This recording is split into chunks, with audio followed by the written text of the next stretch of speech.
கீழே பிடிங்க. ஃப்ரண்ட்ல இருக்கிறவங்க, பின்னாடி இருக்கிறவங்க தலைக்கு மேலே பிடிங்க. பின்னாடி இருக்கிறவங்க தலைக்கு மேலே பிடிங்க. ஊடக நண்பர்களுக்கு கொஞ்சம் தயவு செய்து அவங்களுக்கு ஒத்துழைப்பு அளிப்பார்கள்.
மருத்துவமா மருத்துவமா இயன்முறை மருத்துவமா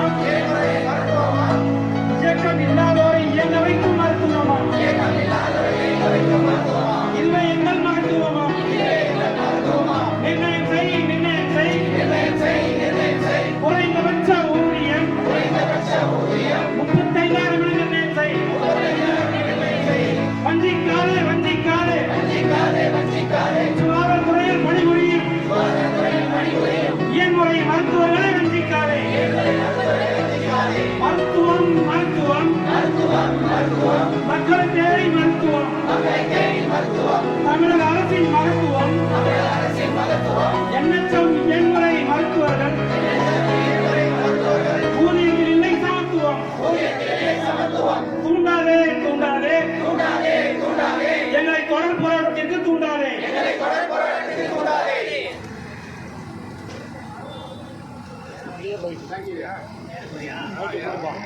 டாக்டர் சுரேஷ் சுப்பையா, தலைமை செயற்குழு உறுப்பினர். என்னோட என்எச்எம் இயன்முறை மருத்துவர்கள் கிட்டத்தட்ட 585 பேர் இருக்கோம். கடந்த 12 ஆண்டு காலமாக 2014 நாங்கள் எல்லாருமே ஒப்பந்த அடிப்படையில் பணிபுரிஞ்சுக்கிட்டு இருக்கோம். குறிப்பாக சொல்லணும் அப்படின்னா மருத்துவக் கல்லூரி மருத்துவமனைகள், அரசு தலைமை மருத்துவமனைகள், ஆரம்ப சுகாதார நிலையங்கள், ஊரக மற்றும் வட்டார ஆரம்ப சுகாதார நிலையங்களில் எல்லாருமே ஒர்க் பண்ணிக்கிட்டு இருக்கோம். எங்களோட கோரிக்கை முக்கியமாக சொல்லணும் அப்படின்னா தொடர்ந்து ஆரம்பத்துலேருந்து ஒரு 10,000 சம்பளத்துலேருந்து ஒரு 13,000 தான் கொடுத்தாங்க. இதே தமிழக அரசோட பள்ளி கல்வித்துறை எடுத்துக்கிட்டோம் அப்படின்னா அவங்களுக்கு 25,000 வாங்கிட்டு இருக்காங்க. இதே மாற்றுத்திறனாளி நலத்துறையிலுமே பார்த்தோம் அப்படின்னா அந்த இயன்முறை மருத்துவர்களுக்கு 25,000 வாங்கிட்டு இருக்காங்க. இதுக்கான அரசாணை எல்லாமே இருக்குது, அது எல்லாமே வாங்கிட்டு இருக்காங்க. ஆனால் இந்த சுகாதாரத்துறையில் மட்டுமே எங்களை ஒரு வஞ்சிக்கப்பட்ட ஒரு மருத்துவர்களாக பார்க்குறாங்க. எங்களோட சம்பளம் பார்த்தோம் அப்படின்னா வெறும் 13,000 இருக்குது. இந்த சம்பளத்தை அடிப்படை சம்பளத்தை கொஞ்சம் ஊதிய உயர்வு கொடுக்கணும், குறைந்தபட்சம் 35,000 அப்படின்னு சொல்லி நிர்ணயம் செய்யணும் அப்படிங்கிறத நாங்கள் இங்கே கோரிக்கையாக முன்வைக்கிறோம். இதில் என்ன அப்படின்னா 2017-18 காலகட்டத்தில் எங்களோட சம்பளம் 25,000 அப்படின்னு சொல்லி நிர்ணயிக்கப்பட்டது. என்எச்எம் இயன்முறை மருத்துவர்களுக்கு 25,000 நிர்ணயிக்கப்பட்டு அதை கேன்சல் பண்ணிவிட்டு 10,000 கொடுத்தால் போதும் அப்படின்னு சொல்லி மறுபடியும் அதை மாற்றி நிர்ணயித்து 10,000 சொல்லி ஆரம்பித்தாங்க. கிட்டத்தட்ட இன்றைக்கி பார்த்தோம் அப்படின்னா நமக்கு ஒரு 7-8 வருடமாக ஒரு 13,000 வாங்கிட்டு இருக்கோம். இந்த கணக்கை அன்றைக்கே எங்களுக்கு இந்த 25,000 நிர்ணயிச்சிருந்தாங்க அப்படின்னா கிட்டத்தட்ட இன்றைக்கி ஒரு 40,000-45,000 அளவுக்கு நாங்கள் சம்பளம் கண்டிப்பாக வாங்க முடியும், வாங்குகிற அளவுக்கு அந்த காலங்கள் கொண்டு வந்திருக்கு. ஆனால் இன்றளவுமே 13,000 வாங்குறதுனால உடனே தமிழக அரசு இந்த சம்பளத்தை உயர்த்தி கொடுக்கணும் அப்படின்னு சொல்லி நாங்கள் கேட்டுக்கிறோம். ஆனால் ஒவ்வொரு துறைக்கும் ஒவ்வொரு மாதிரி இயன்முறை மருத்துவர்களுக்கு சம்பளம் இல்லாமல் ஒரே மாதிரி தமிழக அரசு பார்க்கணும் அப்படிங்கிறது எங்களோட வேண்டுகோள். ஒருவேளை இந்த போராட்டத்திற்கு முடியும் ஒரு வாரம் இந்த ஒரு பொங்கலுக்குள்ளே எங்களோட கோரிக்கைகள் நிறைவேற்றப்படாத பட்சத்தில் நடப்பு சட்டசபை தொடரில் கண்டிப்பாக எந்த ஒரு அறிவிப்பும் இல்லாமல் சட்டசபைக்கு முன்பு அனைவரையும் திரட்டி, ஏன்னா இப்போ சிறப்பு பள்ளிகள் இருக்குது, அங்கேயுமே 25,000 சம்பளம் வாங்கிட்டு இருக்காங்க. அதே மாதிரி எஸ்எஸ்சின்னு சொல்லிட்டு சர்வ சமக்கர சிக்ஷா அபியான்னு சொல்லிட்டு அங்கேயும் ஒரு 400 பிசியோதெரபிஸ்ட் இருக்காங்க. அதுபோக மாணவர்கள், இயன்முறை மருத்துவ மாணவர்கள், அவங்களோட எதிர்காலம் எல்லாமே கேள்விக்குறியாக இருக்குது. இந்த 13,000 சம்பளம் அவங்களுக்கும் பின்னாடி வரப்போ அவங்களுக்கும் பாதிக்கும். அப்படிங்கிறனால கண்டிப்பாக கிட்டத்தட்ட ஒரு 10,000 பேரை ஒன்று கூட்டி சட்டசபைக்கு முன்பு போராட்டம் நடத்தியே தீர்வோம் என்று உறுதியளிக்கிறோம். இந்த பணி நேரம் இல்லை, அது அதிகமாக இருந்தால் காலி பணியிடங்கள் நிறைய இருக்கா? கண்டிப்பாக காலி பணியிடங்கள் பார்த்தோம் அப்படின்னா இப்போ ஆரம்ப சுகாதார நிலையங்கள் பார்த்தோம் அப்படின்னா 1300 சில்லறை இருக்குது. நாங்கள் ஒர்க் பண்ணுறது பார்த்தோம் அப்படின்னா வெறுமையானையாக வந்து ஒரு 400 சில்லறை தான் நாங்கள் ஒர்க் பண்ணுறோம். 467 பேர், அதாவது அர்பன் ரூரல் சேர்த்து ஒவ்வொரு அடிஷனல் ஆரம்ப பிஹெச்சிக்கு எல்லாத்துக்குமே புதிய பணியிடங்களை உருவாக்கணும் அப்படின்றதையும் நாங்கள் கேட்டோம். பணி நேரம் காலையில் 9 to 5 நாங்கள் ஒர்க் பண்ணிட்டோம். அது ஒரு சில இடத்துகளில் வந்து மருத்துவமனைகளில் இந்த Madurai medical college hospital, headquarters ஹாஸ்பிட்டல்ஸில் அடிஷ்னலாக எக்ஸ்ட்ரா இப்போ ஃபார் எக்ஸாம்பிள் ரெகுலர் ஃபிசியோதெரபிஸ்ட் இருக்கிறாங்க, அதில் நாங்கள் கான்ட்ராக்டில் இருக்கிறோம் அப்படின்னா அடிஷ்னலாக எக்ஸ்ட்ரா கொஞ்சம் ஒர்க் பண்ணுங்க அப்படின்ற மாதிரி சில வேலைகள் வருது. அந்த நேரத்தை எங்களுக்கு சரியாக 9 to 5 அப்படிங்கிறத நிர்ணயம் பண்ணணுங்கிறத கேட்குறோம். ஆல்ரெடி அரசாணையில் அதுதான் இருக்குது. சரி, உங்கள் நேம் சொல்லுங்கள். அர்பனில் வந்து எங்களுக்கு வந்து இப்போ நாங்கள் எல்லாமே கான்ட்ராக்டில் இருக்கிறோம். அர்பன் சொல்கிறது இப்போ நகர்ப்புற ஆரம்ப சுகாதார நிலையங்கள் எல்லாருமே வாடகை அடிப்படையில் இருக்காங்க, ரெண்டல் பேசிஸில். அவங்களுக்கு வந்து இந்த எவ்ரி மந்த் கொடுக்குற, எவ்ரி இயர் கொடுக்குற அந்த பிஎஃப் இன்க்ரிமெண்ட் அது எதுவுமே கிடையாது. ஸோ அவங்க எல்லாத்துக்குமே அவங்களையும் வந்து ஒப்பந்த அடிப்படையில் கொண்டு வரணும்னு கேட்டோம். Doctor Suresh Subbaiah. Okay, visual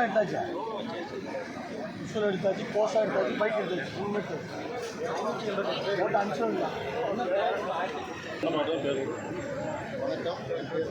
சவுண்டாக பேசுகிறோம்.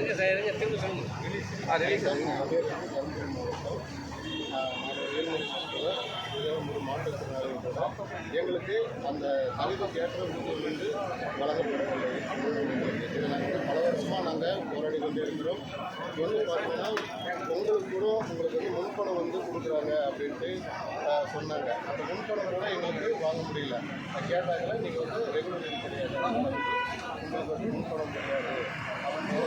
இந்த அளவுக்கு நாங்கள் வந்து இந்த நிலைமை நாங்கள் இருக்கிறோம். சிஎம் சாரும் டெபுட்டி சிஎம் சாரும் இதை எங்களுக்கு எங்களுடைய படிப்புக்கு அந்த மாதிரி ஊதியம் வழங்குமாறு மிகவும் கேட்டுக்கொள்கிறோம். நன்றி, வணக்கம். சார், நான் கன்னியாகுமரி மாவட்டத்தில் வர்றேன் சார். என்னோட பேர் சிவபூபதி. எனக்கு மாற்றுத்திறனாளி சர்டிஃபிகேட் வச்சுருக்கேன், பதிவு பண்ணியிருக்கேன். கடந்த 6 மாத காலமாக நான் இதை வேலை பார்த்துருக்கேன் சார். ஆனால் எங்களுடைய கோரிக்கை என்னென்னா, நாங்கள் 4.5 வருஷம் படித்தோம், தகுதிக்கேற்ற ஊதியம் வழங்கப்படவில்லை. நாங்கள் எங்களோட படிப்புக்கேற்ற ஊதியம் அரசு நிர்ணயம் செய்யவில்லை. எங்களோட கம்மியான படித்தவங்களுக்கு, 2 வருஷம் படித்த டிப்ளமோ படித்தவங்களுக்கும் 3 வருஷம் டிப்ளமோ படித்தவங்களுக்கும் உள்ள ஊதியம் எங்களோட அதிகமாக கொடுக்குறாங்க. அப்போ இதனால எங்களுடைய நியாயத்தை தான் நாங்கள் கேட்குறோம். 4.5 வருஷம் படித்த எங்களுக்குரிய ஊதியம் எங்களுக்கு வழங்கப்படவில்லை. நாங்கள் சம்பள உயர்வு கேட்கவே இல்லை. எங்களுடைய கோரிக்கை என்னென்னா, எங்களுடைய தகுதிக்கு ஏற்ப ஊதியம் நீங்கள் தரணும். அது நான் மாற்றுத்திறனாளி இருக்கேன், 6 வருஷம் படிச்சிருக்கேன். எனக்கு மாற்றுத்திறனாளிக்குள்ள ஊதியம் கூட வழங்கப்படவில்லை, வேலையும் தரப்படவில்லை. கோரிக்கை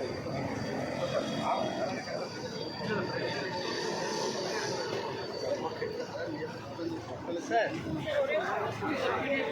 ஒரு பைட்டு கொடுக்குறாங்களா ஃபீமேல்?